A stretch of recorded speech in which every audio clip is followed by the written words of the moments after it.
Hola, bienvenido a multilinguals.com Learn Spanish. Today we will discuss number in Spanish. We have already seen gender of nouns. Now we're going to discuss the number of nouns. So let's begin.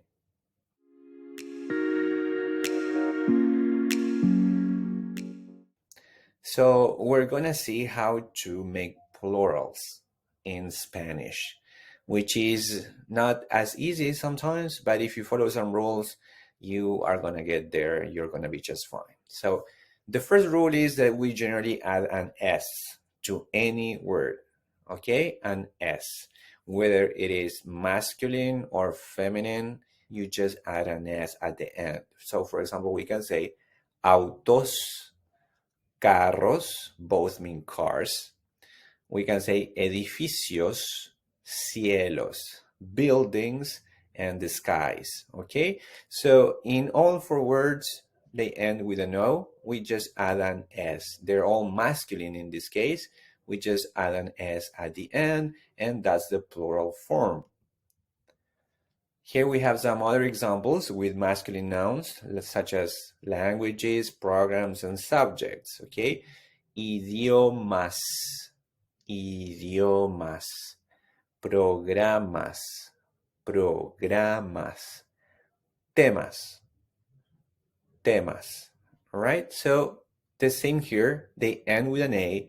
In this case, even if they end with an A, they're all masculine as we saw in the previous video, and we just add an S at the end. Here we have some feminine nouns: nurses, pens, computers, all right? All of them end in A in this case. It doesn't matter, we just add an S. Enfermeras, lapiceras, computadoras. Can you say that? Enfermeras, lapiceras, computadoras. Here we have three more that are masculine: perfumes, makeup in plural. In English, we use makeup as a singular. In Spanish, we can use it as a plural. So we would say maquillajes.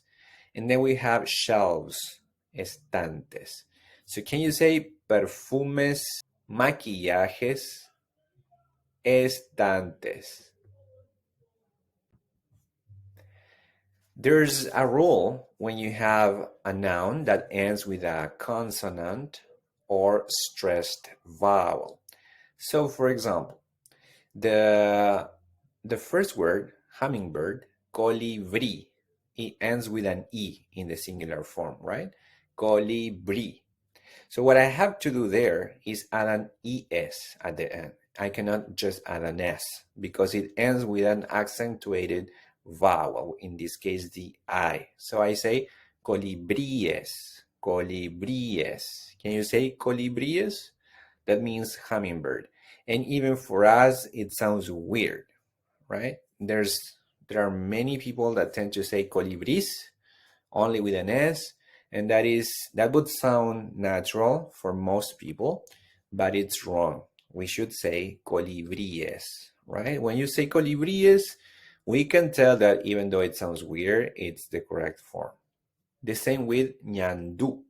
Ñandú, it's a bird smaller than an ostrich, and it ends with an accentuated U. So we have to add an ES at the end. And we say ñandúes, ñandúes. This one can be tricky. Remember that the sound of the ñ at the beginning is like the end in the word canyon, okay? Ñandúes, ñandúes. And then we have ají. Ají means chili pepper, and the plural is ajíes. Ajíes. With this word, there's so many people that do not use it correctly in the plural. Instead of saying ajíes, you may hear ajíces. Ajíces. That would be with SES at the end. That's wrong. Many people use it, but it's not okay, okay? The correct form is ajíes. Then we have the words that end with a consonant, such as canción, habitación, inspiración. That would be song, room, and inspiration. In this case, we're gonna add es at the end. Okay, canciones, habitaciones, inspiraciones. Also here, another consonant at the end of a single noun. Árbol, árbol, tree, sol, sol, sun, color, color, color. All of them end in a consonant, so we add es at the end to make it plural. Árboles, árboles, soles, soles, colores, colores. And this is another rule, especially when we have a noun that in singular form ends with a Z, we change that to CES when we make the plural. So for example, I have nose, light, and scar, okay? All of them in the singular form, as we saw in the previous video, they end with a Z, such as nariz, nariz. I replace it with a CES, narices. That means noses. Narices. The same with light. Light in singular would be L-U-Z. We get rid of that Z at the end and we change it to CES.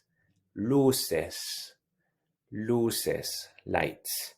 And the same with scar, that it would end in a Z in the singular form. We say cicatrices. Cicatrices, scars. When we have a noun that in the singular form already ends with an S, we don't change that. We just leave it as it is. So we say dosis, we say dosis, and in the plural form is dosis. It's the same thing. Friday is viernes, viernes. If I'm talking in singular form, is un viernes, but in the plural also is viernes. And then we have crisis, crisis. Crisis, singular and plural, they're all the same. So all of these three words are the same in singular and plural form. Dosis, viernes, crisis. And then we have some irregular nouns, as we do in English also. So for example, the word people, glasses, as the glasses that I use for reading, and analysis, which is like a test, like a blood test. All of these words are the same in singular and plural. Gente, lentes, análisis. In the case of gente, it may appear that it is in the singular form. It is, but it is used to refer to a lot of people also, so both are the same. In the case of lentes and analysis, because they end with an S, we tend to think of them as plural. But if I have one pair of glasses, I'm not going to use the word pair of glasses. I'm just going to say glasses in the plural form, even if I'm talking about just one pair of glasses. I'm going to say lentes, all right? And then analysis is the same. It's the same as the plural in the singular form. Okay, so that was the video about the number in Spanish. I hope you enjoyed it and see you in the next one.